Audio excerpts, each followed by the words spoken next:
कसली चूल विजली होते नव्हते गेले, प्रसाद म्हणून कपड्यांवरती पाणी ठेवले. बाबांना देऊन संगे सर आता नटतो आहे, चिकन जाऊन खातो आहे, पट्टी भिंत वागतो आहे. तुझ्याकडे हात आता तुझं कसं फुटला, पैसे नको सर जरा एकटेपणा वाटला. मोडून पडला संसार तरी बोला नाही करा, पाठीवरती हात ठेवून फक्त धन्यवाद.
साहित्याची निर्मिती केली. तसेच त्यांचे रणसम्राट नाटकाप्रमाणे त्यांनी अनेक कथा, कादंबऱ्या, नाटक, कविता इत्यादींचे कुशल लेखन केले.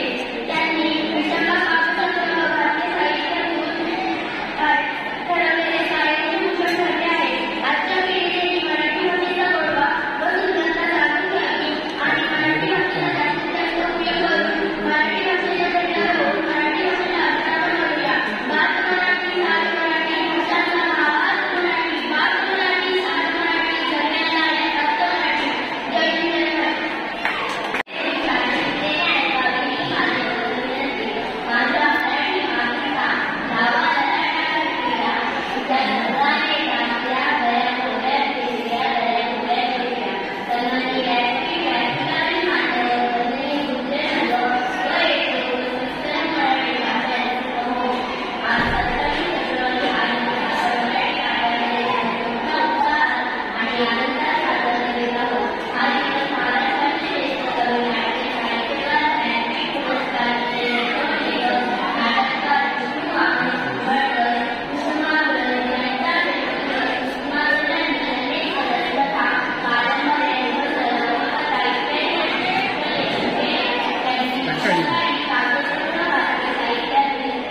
जगभर होतोय, कारण मराठी भाषा ही आपली भाषा आहे आणि आपल्या भाषेचं जतन आपणच केलं पाहिजे. आणि त्यासाठी काय करावं लागेल? आपली भाषा आपल्याला उद्दीपक करायला लागेल. नव्हे तर विदेशात, परदेशात, इतर राज्यांमध्ये सुद्धा आपले मराठी बांधव आहेत आणि ते मराठी शिकतात. मराठी शाळा आहेत. मराठी माध्यमातून आपण ज्ञान घेतलं. इतर भाषिक व्यक्तींमध्ये जर आपण गेलो आणि आपली मातृभाषा आपण बोललो तर त्यांना काहीच कळत नाही.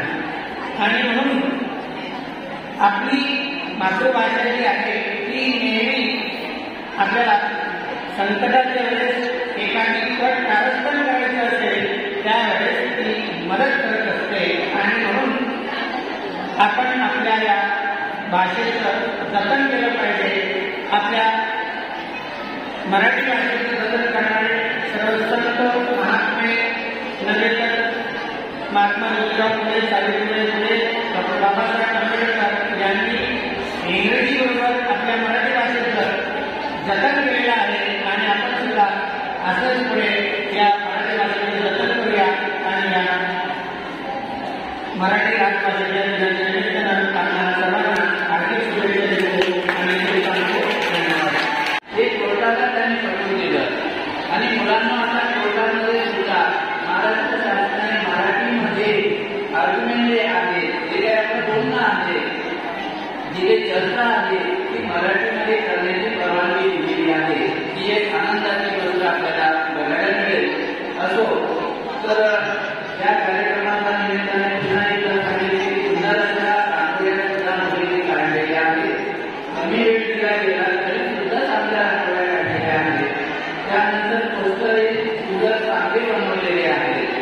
वेळ कमी असल्यामुळे तुम्हाला एन्जॉयमेंट आनंद जास्त घेता आला नाही, पण पुढच्या वेळेस आपण नक्की याच्यासाठी कसा वेळ मिळू शकेल आणि जास्तीत जास्त आपल्याला विविधता त्याच्यामध्ये कशी आणता येईल हे आपण बघणार आहोत. असो तर या ठिकाणी पुन्हा एकदा सगळ्यांना मराठी भाषेच्या शुभेच्छा देतो आणि या ठिकाणी थांबतो. जय हिंद, जय महाराष्ट्र.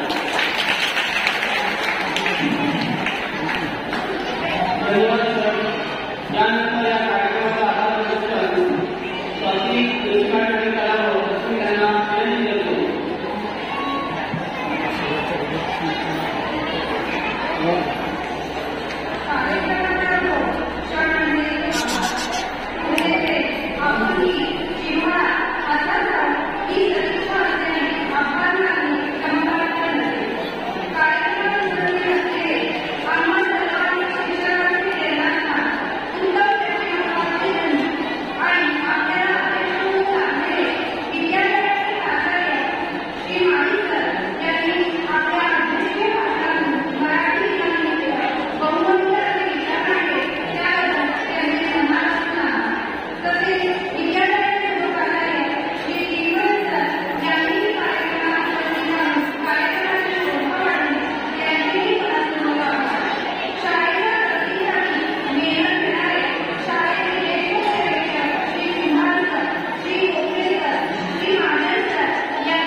आपले हक्काचे मराठी चॅनल रायगड ओवी न्यूज चॅनल।